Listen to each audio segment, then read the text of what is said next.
بسم اللہ الرحمن الرحیم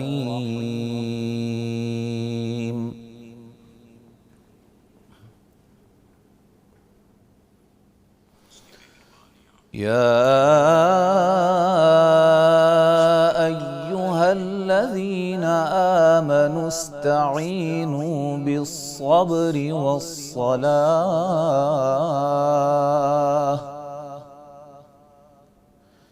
ان اللہ مع الصابرین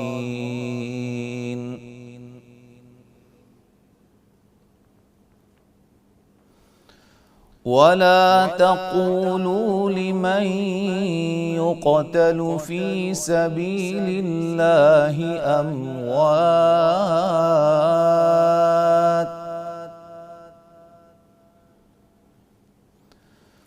بل أحياء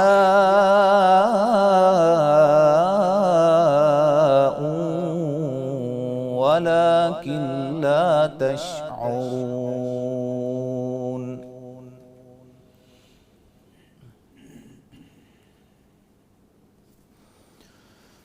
وَلَنَبْلُوَنَّكُمْ بِشَيْءٍ مِّنَ الْخَوْفِ وَالْجُوعِ وَنَقْصٍ مِّنَ الْأَمْوَالِ وَالْأَنفُسِ وَالثَّمَرَاتِ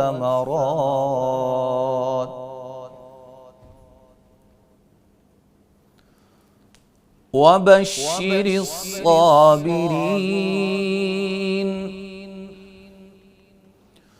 الذين إذا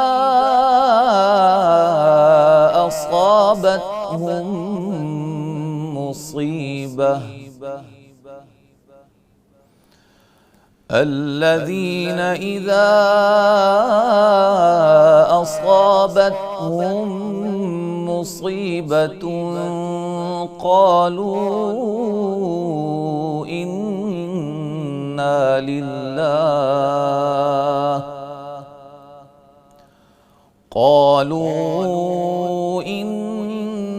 لله وإنا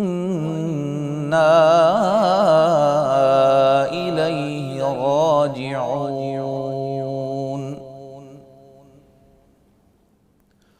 أولئك عليهم صلوات من ربهم ورحمة وأولئك هم المهتدون صدق اللہ العظیم۔ ماشاءاللہ، سبحان اللہ، جزاک اللہ خیر صاحب، اللہ تعالیٰ آپ کو جزائے خیر عطا فرمائے۔ مفتی صاحب پلیز خلاصہ بیان۔ بسم اللہ الرحمن الرحیم، الحمدللہ رب العالمین والصلاة والسلام علی اشرف الانبیاء والمرسلین، اما بعد۔ ندامی بھائی قاری صاحب نے سورہ بقرہ کی آیات تلاوت فرمائی ہیں۔ ان آیات میں اللہ رب العزت نے مومنوں کو ایک شاندار حکم دیا ہے۔ اللہ کے نبی صلی اللہ علیہ وسلم فرماتے ہیں عجبا لامر المؤمن، مومن کا معاملہ بڑا ہی عجیب ہے۔ اگر اللہ کی رحمتیں اس کو حاصل ہو جائیں، اللہ کا فضل و کرم آ جائے، اللہ کی نعمتیں مل جائیں، تو یہ شکر کر کے اللہ سے اجر و ثواب بھی لے لیتا ہے، جی، نعمتیں بھی انجوائے کرتا ہے اور اجر بھی لے لیتا ہے۔ اور اگر زندگی میں کوئی مشکل آ جائے، کوئی مصیبت آ جائے، کوئی پریشانی آ جائے، تو پھر یہ صبر کر کے پھر بھی اللہ سے اجر لے لیتا ہے۔ اور یہ معاملہ کسی غیر مسلم کو حاصل نہیں ہوتا۔ وہ مصیبت کے وقت واویلا کرتے ہیں اور نعمتیں ملنے پر اللہ کی ناشکری کرتے ہیں، تو یہ معاملہ مومن کے لیے ہے۔ تو ان آیات میں بھی اللہ رب العزت نے فرمایا اگر کوئی مشکل آ جائے، کوئی مصیبت آ جائے، کوئی پریشانی آ جائے، تو اللہ کی مدد لے لو۔ کیسے؟ نماز پڑھ کر اور صبر کر کے۔ اللہ صبر کرنے والوں کے ساتھ ہے۔ اور پھر اللہ نے ایک انٹرنیشنل رول بتایا کہ میں نے سب کا امتحان لینا ہے۔ جو مومن جتنا مضبوط مومن ہے اس کا اتنا ہی سخت امتحان ہوگا، اور جو تھوڑا سا معتدل سا ہے اس کا معتدل سا امتحان، اور جو کمزور سا ہے اس کا امتحان بھی تھوڑا سا ہلکا پھلکا سا ہوگا، لیکن ہوگا سب کا، کوئی مائنس نہیں ہے۔ فقر و فاقہ بھی آئے گا، پیارے پیارے بچے دنیا سے فوت ہو جائیں گے والدین کی آنکھوں کے سامنے، اور کبھی بچوں کے سامنے والدین فوت ہو جائیں گے، کبھی بھائی فوت ہو جائے گا، کبھی بہن فوت ہو جائے گی، کبھی تازہ پھل تیار ہوں گے اور آندیاں طوفان آ جائیں گے، نہیں نصیب ہوں گے، کبھی فصلیں کٹنے کے قریب ہوں گی، نہیں نصیب ہوں گی، تو یہ نقصان ہوں گے۔ لیکن اللہ رب العزت فرماتے ہیں وَبَشِّرِ الصَّابِرِينَ، ان امتحانوں میں جو صبر کرے گا ان کے لیے خوشخبری ہے۔ کس بات کی خوشخبری ہے؟ کہ جو صبر کرے گا اللہ کی عنایات، اللہ کا فضل و کرم، اللہ کی رحمتیں، اللہ کی طرف سے برکتیں ان پر نازل ہوگی۔ جو مصیبت آئے تو فوراً کہتے ہیں اِنَّا لِلَّهِ وَإِنَّا إِلَيْهِ رَاجِعُونَ، ہم بھی اللہ کے ہیں اور جو چیز اللہ نے لے لی وہ بھی اللہ کی ہی تھی۔ صبر کرتے ہیں، نوحہ نہیں کرتے، واویلا نہیں کرتے، رونا پیٹتا نہیں کرتے، تو جو صبر کرتے ہیں ان کو پھر اللہ کا فضل و کرم ہو جاتا ہے، اللہ کی رحمتیں آتی ہیں، دنیا بھی بہتر ہو جاتی ہے، آخرت بھی سنور جاتی ہے۔ تو اللہ تعالی ہمیں ایسا ہی مومن بنا دے جو اللہ کی نعمتیں ملنے پر شکر ادا کرنے والے ہوں، اور اگر کوئی مشکل آ جائے تو صبر کرنے والے ہوں۔ ٹھیک ہے جی، چند ایک کمنٹس آئے ہیں ان کو شامل کرتے ہیں۔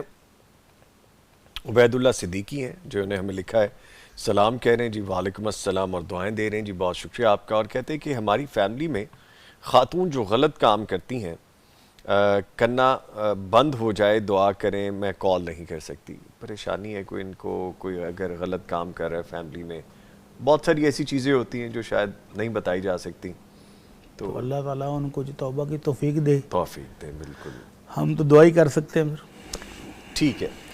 سفیان نجم سلام کہہ رہے ہیں جی، وعلیکم السلام۔ حاجی صاحب ایک آئی ڈی وہ سلام کہہ رہے ہیں۔ مہوش گل ہمیں سلام کہہ رہی ہیں جی، وعلیکم السلام۔ آگے بڑھتے ہیں۔ سفیان نجم لکھتے ہیں وطروں کی دعا رکوع سے پہلے پڑھنی چاہیے کہ رکوع کے بعد؟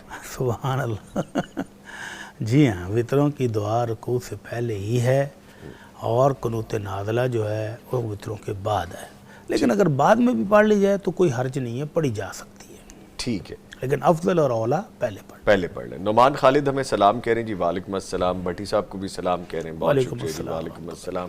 کہہ رہے ہیں کہ اللہ تعالیٰ آپ کو مزید ترقیاں دیں، آمین جی، بہت شکریہ دعا دینے کے لیے۔ شاہدہ اشرف بھی ہمیں سلام کہہ رہے ہیں جی، وعلیکم السلام۔ نعمان خالد لکھتے ہیں یوم عاشورہ کا روزے کی کیا فضیلت ہے؟ ویسے نعمان صاحب ابھی تو ہم نے اس پہ باقاعدہ اگلا اپنا جو سیشن ہے اسی پہ کرنا ہے، لیکن آپ پلیز جواب دیجیے۔ آج کا کام بھی میں یہی بتانے والا تھا، پلیز اس کے ساتھ ہی جوڑ کے بتا دیجیے۔ نبی کریم صلی اللہ علیہ وسلم فرماتے ہیں افضل الصیام بعد رمضان شہر اللہ المحرم، سب سے افضل ترین روزے رمضان کے بعد محرم کے روزے ہیں۔ تو اللہ کے نبی صلی اللہ علیہ وسلم اس مہینے میں نفلی روزہ رکھا کرتے تھے۔ آپ مدینہ منورہ تشریف لائے تو آپ نے یہودیوں کو دیکھا کہ وہ 10 محرم کا عاشورہ کا روزہ رکھتے ہیں، جی، تو آپ نے پوچھا کہ تم کیوں روزہ رکھتے ہو؟ تو کہنے لگے جی اس روز اللہ تعالیٰ نے موسیٰ علیہ السلام کو فرعون سے نجات دی تھی، تو ہم تو شکر ادا کرتے ہیں اللہ کا۔ جی، تو آپ نے فرمایا نحن احق بموسیٰ منکم، تم سے زیادہ ہمارا تعلق ہے موسیٰ سے، موسیٰ میرے بھائی تھے تو ہم ان کے زیادہ قریب ہیں، ہم بھی روزہ رکھیں گے۔ تو آپ نے پھر تمام مسلمانوں کو 10 محرم کا روزہ رکھنے کا حکم دیا۔ جب رمضان کے روزے فرض ہوئے تو پھر یہ آپشنل ہو گیا، کوئی رکھنا چاہے تو رکھ لے، نہیں رکھنا چاہتا تو نہ رکھے۔ پھر آپ نے اپنی وفات سے 1 سال پہلے فرمایا لَإِنْ عِشْتُ إِلَىٰ قَابِلٍ لَأَصُومَنَّ التَّاسِعَ، اگر اللہ نے زندگی دی اگلے سال بھی ہم ہوئے موجود دنیا میں تو ہم 9 کا روزہ بھی رکھیں گے۔ اب یہاں پر علماء کرام میں تھوڑا سا اختلاف ہے کہ 9 ہی کا رکھیں گے یا 9 کا بھی رکھیں گے، تو دلائل کی روح سے 9 کا بھی والا جو مسئلہ ہے جو آپ نے انٹرو میں بھی کہا وہ زیادہ راجح ہے کہ 9 اور 10 کا یا 10 اور 11 کا، کیونکہ اصل فضیلت 10ویں کی ہے، عاشورہ کی ہے، اور اللہ کے نبی صلی اللہ علیہ وسلم اس کی فضیلت بیان کی، فرمایا سیام یوم عاشوراء انی احتسب علی اللہ ان یکفر السنہ التی قبلہ، مجھے اللہ سے بڑی امید ہے کہ عاشورہ کا ایک روزہ پچھلے 1 سال کے گناہوں کی معافی کا باعث بن جائے گا۔ تو 1 سال کے گناہوں کی معافی ملنی ہے 10ویں روزے کی، تو اس کے ساتھ مخالفت کے لیے، اہل کتاب کی مخالفت کے لیے اللہ کے نبی نے کہا تھا کہ ہم 9 کا روزہ بھی رکھیں گے، تو جو 9 کا نہیں رکھ سکا تو وہ 11 کا رکھ لے، تو 9 اور 10 کا روزہ انشاءاللہ رکھیں گے۔ اور اگر کوئی بندہ کو کمزور ہے، بیمار ہے اور گرمی ہے، نہیں 2 رکھ سکتا تو پھر کس دن کا رکھے؟ وہ 10 کا پھر رکھ لے اکیلا۔ ٹھیک ہے جی۔ مرزا فیض لکھتے ہیں جادو کا علاج، السلام علیکم۔ وعلیکم السلام۔ جادو کا علاج، اس کا ہم سیگمنٹ کیا کرتے ہیں، اور آپ کی یہ 3 لفظوں پہ میں کوئی جواب نہیں دے سکتا، نہ مفتی صاحب شاید دے سکتے ہیں اس بارے میں، جادو کا علاج بس اتنا ہی لکھا ہے؟ جادو کا علاج سورہ بقرہ کی تلاوت کریں، کریں، سنیں، اپنے گھر میں اس کو اونچی آواز سے لگا دیں۔ ٹھیک ہے۔ محمد ہاشم لکھتے ہیں کہ بھائی میرا سوال ہے، اگر کوئی شخص زمین پر بیٹھا قرآن کریم کی تلاوت کر رہا ہو تو کیا دوسرے شخص کو چیئر پہ یا کسی بھی اونچی جگہ پر بیٹھنا چاہیے؟ پہلی بات تو یہ ہے کہ جو نیچے بیٹھا ہے وہ اس کو اونچی جگہ پر بیٹھنا چاہیے۔ قرآن مجید کی تلاوت ادب و احترام کے ساتھ، محبت کے ساتھ کرے، چارپائی کے اوپر بیٹھے، تکیہ رکھے، تکیے کے اوپر قرآن مجید رکھے، خوبصورت طریقے سے پڑھنا شروع کر دے۔ لیکن اگر کوئی پہلے سے بندہ کو بیٹھا ہے زمین پر، بڑے آرام سے ایزی ماحول میں بیٹھا ہوا ہے، جائے نماز پر بیٹھا پڑھ رہا تھا، اور کوئی بندہ آ کر چارپائی پر بیٹھ جائے اور چارپائی سائڈ پر ہو تو کوئی حرج بھی نہیں ہے۔ البتہ اگر وہ سامنے بیٹھ گیا ہے اور اس کے پاؤں قرآن مجید کی طرف ہو رہے ہیں تو پھر بے ادبی محسوس ہوتی ہے۔ واضح ہمارے معاشرے میں قرآن مجید کی طرف پاؤں کرنا سخت بے ادبی سمجھا جاتا ہے۔ تو اگر چارپائی سامنے ہے اور وہ بندہ پاؤں ادھر کر کے بیٹھا ہوا ہے تو پھر تو نامناسب ہے۔ اور اگر چارپائی ادھر سائڈ پہ ہے، ادھر سائڈ پہ ہے، وہ قرآن مجید پڑھنے والا آگے ہے تو پھر کوئی قباحت نہیں ہے، وہ بیٹھ بھی سکتا ہے۔ ٹھیک ہے۔ عرفان صاحب سلام کہہ رہے ہیں جی، وعلیکم السلام۔ سفیان نجم کہتے ہیں کہ رکوع سے پہلے جب ہم وتر کی دعا پڑھیں گے تو کیا ہم ہاتھ اٹھائیں گے؟ ہاتھ اٹھانے کی ضرورت نہیں ہے، ہاتھ سینے پر بندھے ہوئے ہیں۔ آپ نے سورہ فاتحہ پڑھی، اس کے بعد سورت پڑھی، اس کے بعد اسی طرح دعا پڑھیں اور دعا پڑھ کے رکوع میں چلے جائیں۔ ٹھیک ہے، عرفان صاحب دعائیں دے رہے ہیں جی ہمیں، جی بہت شکریہ۔ مفتی صاحب کو دعا دے رہے ہیں جی، بہت شکریہ۔ جزاکم اللہ خیر۔ اور عبداللہ چیمہ لکھتے ہیں کہ السلام علیکم۔ وعلیکم السلام، اور مفتی صاحب کو بھی سلام، وعلیکم اور آپ سب پر اللہ اپنی رحمت فرمائے، آمین۔ جی بہت شکریہ، تھینک یو ویری مچ۔ کچھ سوالات ریٹرن میں ہیں، ان کی جانب بڑھتے ہیں۔ آئی ونڈر کہ آج ہمارے یوٹیوب کے لائیو لنک پہ ہمارے ویوز جو دیکھنے والے ویورز ہیں وہ وہاں تک نہیں آئے کہ لمبی لسٹ آ جاتی ہے اور وہ ہم کمپلیٹ نہیں کر پاتے۔ آج میں جیت گیا ہوں، آپ کو مطلب میں نے سارے پڑھ دیے آج۔ اچھا جی، کویسچن، تھینک یو۔ کویسچن لکھا گیا ہے، پوچھا گیا ہے کہ دوسری بیوی اپنے خاوند کی طرف سے حقوق کی کمی کو دلی طور پر اور مطلقاً معاف کر دے تو کیا پھر بھی خاوند فالج زدہ اٹھے گا؟ نہیں، جب اس نے اپنا حق خود معاف کر دیا ہے تو پھر خاوند کے ذمہ کوئی جرم رہ ہی نہیں گیا۔ جی، یہ تو اس صورت میں ہے کہ وہ کسی ایک بیوی کی طرف مائل ہو جائے، سارا پیار محبت خرچہ ایک بیوی کو دے اور دوسری کو نہ دے۔ یہ پہلی دوسری کا فرق نہیں ہے، پہلی کو زیادہ دیتا ہے دوسری کو محروم کرتا ہے، یا دوسری کو دے اور پہلی کو محروم کرے تو پھر اس کی سزا یہ ہے کہ وہ قیامت والے دن ایک سائیڈ اس کی فالج زدہ ہوگی بطور علامت کہ یہ تو یہ مجرم ہے۔ لیکن اگر بیوی نے محبت کے ساتھ خود ہی معاف کر دیا کہ بھائی مجھے نہیں چاہیے، مثال کے طور پر بیوی کہتی ہے کہ مجھے جو خرچہ دیتے تھے وہ مجھے نہیں چاہیے، میرے پاس مال اللہ کا فضل ہے دیا ہوا، مجھے نہیں چاہیے، آپ پہلی بیوی کو دے دو، دوسری بیوی کو دے دو، تو پھر ٹھیک ہے، اس نے اپنا حق خود دیا ہے۔ تو جب معاف کر دے بیوی تو پھر معاف کرنا جائز ہے۔ مفتی صاحب بصورت دیگر اگر شوہر یا خامن نہیں دے رہا حقوق اور بیوی نے اس کو پھر بھی معاف کر دیا، جیسے مجھے اس سوال کے تاثر سے آیا پہلے سیشن میں کہ میں نے اپنے حقوق کی یعنی نہیں دے رہا تو معاف کر دیا نا، بیوی نے جب اپنا حق چھوڑ دیا ہے کہ چلیں جی کوئی بات نہیں، میں اللہ کی رضا کے لیے معاف کرتی ہوں اپنے خامن کو، تو یہ محبت ہے اس کی۔ ٹھیک ہے، تو جب اس نے معاف کر دیا تو پھر اللہ کے ہاں وہ گناہ گار بھی نہیں رہا، یا کمی ہے حقوق کی طرف سے لیکن معاف کر دیا گیا، معاف کر دیا گیا تو پھر معافی تو معافی ہے۔ مفتی صاحب بتائیے مسجد میں داخل ہونے اور نکلنے کی مسنون دعائیں کیا ہیں؟ ماشاءاللہ مسنون مختصر دعا تو ہم سب کو ہی پتہ ہے، اللہم افتح لی ابواب رحمتک جاتے ہوئے جی، اور واپس آتے ہوئے اللہم افتح لی ابواب فضلک۔ تو لمبی دعا ہے، اگر پڑھنی چاہیے تو مختلف حدیثوں سے جب جمع کر کے مانگتے ہیں تو پھر اس کی تھوڑی سی لمبی ہو جاتی ہے۔ بسم اللہ والصلاة والسلام علی رسول اللہ، اعوذ باللہ العظیم وبوجہ الکریم وسلطانہ القدیم من الشیطان الرجیم، اللہم افتح لی ابواب رحمتک، اور اسی کو رپیٹ کریں گے جب واپس باہر نکلیں گے، اور اینڈ پر ہے اللہم افتح لی ابواب فضلک۔ ٹھیک ہے، ایک کالر ہے جی، ان کو شامل کریں گے۔ السلام علیکم۔ السلام علیکم۔ وعلیکم السلام۔ مانسہرہ سے سعدیہ صاحبہ کال کرنے کا شکریہ، فرمائیے۔ جی میرا سوال یہ تھا کہ گرمیوں میں بال فولڈ کر کے جسے ہلکا پھلکا جوڑا کہتے ہیں، نماز ہو جاتی ہے؟ اچھا جی، چلیں شکریہ، آپ نے کال کی، میں ابھی جواب دیتا ہوں۔ سر ایسے ہو جاتی ہے نماز؟ ہلکا پھلکا جوڑا کہہ رہے تھے، مطلب وہ ڈر رہی ہے کہ اگر سخت جوڑا ہوا تو پھر مشکل نہ ہو جائے۔ جوڑے کی بھی مختلف دو قسمیں ہیں، ہاں اسی وجہ سے فرق آئے گا۔ اگر آپ نے ہلکا پھلکا جوڑا ہے یا ٹائٹ جوڑا ہے، اگر اوپر کیا ہو کوہان کی طرح، کوہان کی طرح، اونٹ کی کوہان کی طرح اوپر بن گیا تو یہ منع ہے. یہ نماز نہ بھی پڑھے تب بھی منع ہے. یہ اوپر نماز نہ پڑھے تب بھی منع ہے، ناپسندیدہ ہے. ناپسندیدہ، اللہ کے رسول نے منع کیا. اور اگر آپ پیچھے باندھ لیں، گرمی ہے تو پیچھے جوڑا کر لیں، تو پھر آپ نماز پڑھیں یا نماز کے علاوہ گھر میں اپنی ضرورت کے وقت کام کاج کرتے وقت جوڑا کر لیں، تو پھر دونوں حالتوں میں درست ہے، جائز ہے. ٹھیک ہے.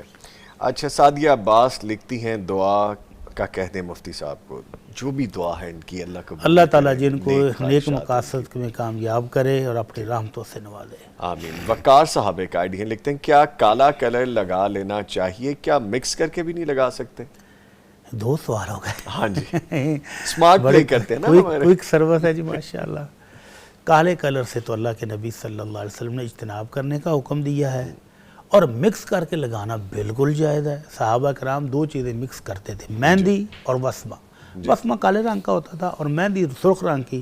تو جب ان دونوں کو مکس کرے تو یہ لائٹ براؤن کا رنگ بن جاتا ہے. تو پھر صحابہ کرام بھی لگایا کرتے تھے اور اس کی اجازت بھی ہے، لگائیں. ٹھیک ہے. لکھ کے بھیجا گیا ہے سوال، میں پچھلے 11 سال سے سعودی عربیہ میں ہوں، 2 سال بعد پاکستان جاتا ہوں، اخراجات بھیجتا ہوں، میرے بیوی بچوں کو میرے والد اگنور کرتے ہیں، باقاعدہ فرق رکھا جاتا ہے.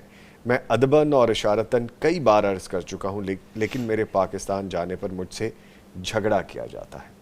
اب مجھے یہ اظہار ان کے سامنے ادب سے پیش کرنا چاہیے یا پھر ایسے ہی چھوڑ دینا چاہیے؟ اللہ اکبر، اللہ اکبر. انعامی بھائی، یہ جو دیار غیر میں بیچارے روٹی کمانے کے لیے جاتے ہیں نا، جی، ان کے لیے بے شمار مسائل ہیں. ایک تو بیوی بچوں سے دوری، یہ بہت بڑا صبر کا امتحان ہے.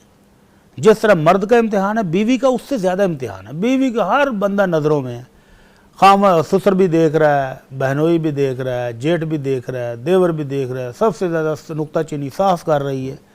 اس بیچاری کی زندگی تو ایسے جیسے جیل میں ہوتی ہے.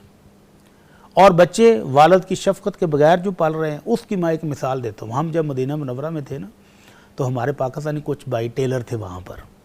ایک بھائی نا بڑی زور سے مشین چلاتا تھا، غصے میں. چھٹیوں سے بعد واپس آیا نا. اچھا، یہ عمل چھٹیوں کے بعد ہوتا ہے؟ چھٹیوں کے بعد. اچھا. جب وہ پاکستان چھٹی گزار کے واپس گیا نا، تو باقی نارمل چلا رہے ہیں، ہنس رہے ہیں، آپس میں گپ شپ کر رہے ہیں، نارمل زندگی. وہ بڑا غصے سے، اور نیچے اس کو سلام بھی میں نے جا کر 2-3 دفعہ کیا، اس کو توجہ نہیں دی کہ کسی نے سلام کیا، کوئی آیا کہ نہیں آیا. تو میں نے ساتھیوں سے پوچھا کہ یار اس کو کیا ہوا ہے، وہ کچھ مشکل ہے، کوئی مسئلہ ہے؟ کہنے لگا ہاں جی، اس کے ساتھ بڑی ٹریجڈی ہے. یہ پاکستان 2 سال کے بعد چھٹی ملتی ہے، 2 مہینے کی، تو 2 مہینے کے لیے گیا ہے. تو جوائنٹ فیملی ہے، بہن بھی ہے، بھائی بھی ہے، ان کے بھی بچے ہیں، سارے اکٹھے رہتے ہیں. تو اب المیہ یہ ہے کہ اس کے بچوں کو یہ پتہ ہی نہیں ہے کہ یہ ہمارا باپ ہے. اللہ اکبر. وہ دوسرے بچے اگر ماموں کہتے ہیں تو اس کے بچے بھی اس کو ماموں کہتے ہیں. دوسرے بچے اگر چچا کہتے ہیں تو وہ بھی چچا کہتے ہیں. اس بات پر یہ اتنا رویا ہے، اتنا غمگین ہے. کہتا ہے یار کوئی زندگی ہے، کما کے پیچھے بھیجے جا رہے ہیں، اور اپنے ہی بچے باپ کو نہیں پہچانتے. تو یہ ایک بہت بڑی ٹریجڈی ہے ان لوگوں کے لیے جو بیچارے کمائی کے لیے باہر بیٹھے ہوئے ہیں. صرف وہی برداشت نہیں کر رہا ہے، ان کی بیویاں ان سے کئی گنا زیادہ برداشت کر رہی ہیں. جیسے میں نے ابھی کہا کہ سسر بھی اچھا سلوک نہیں کرتا، ساس بھی نکتہ چینیاں کرتی ہے، نند بھی کرتی ہے، دیور جیٹ بھی اچھا نہیں سمجھتے، اور ان کے بچوں کو ایسے پیار دیتے ہیں جیسے کوئی یتیم نہیں ہوتا. تو ان بھائی صاحب کو چاہیے کہ والدین سے ریکویسٹ کرنے کی بجائے کوشش کر کے اپنے بیوی بچوں کو اپنے پاس بلا لیں. اگر یہ ممکن نہیں ہے تو جتنی کمائی کرنی تھی کر لی ہے. آپ پاکستان میں بھی اللہ نے روزی کے نظام رکھا ہوا، ادھر آ جائیں. اگر یہ بھی نہیں کر سکتے تو پھر ان کو والدین کے سامنے شفقت کے ساتھ، محبت کے ساتھ، احترام کے ساتھ جو بیوی پر ظلم ہو رہا ہے اس کا اظہار لازمی کرنا چاہیے، اور اس کی تلافی کرنے کی بھرپور کوشش کرنی چاہیے. اور اگر والدین شفقت کرنے میں مجبور نہیں کرتے، ان کا اپنا رویہ ایسا ہی ہے. اور یہ رویہ اس وقت ہوتا ہے جب بیٹا دور ہو. اگر بیٹا گھر میں ہو نا تو پھر اس کی بیوی کے ساتھ ایسا رویہ رکھنے کا کوئی سوچ بھی نہیں سکتا. تو یہ ساری اس کی غیر موجودگی کی وجہ سے ہے. تو اس بھائی صاحب کو چاہیے کہ ان 2-3 حال میں سے جو حال اس کے لیے ممکن ہو وہ ضرور کرے. ٹھیک ہے. ایک کالر ہے، ان کی جانب بڑھیں گے. جی السلام علیکم. وعلیکم السلام.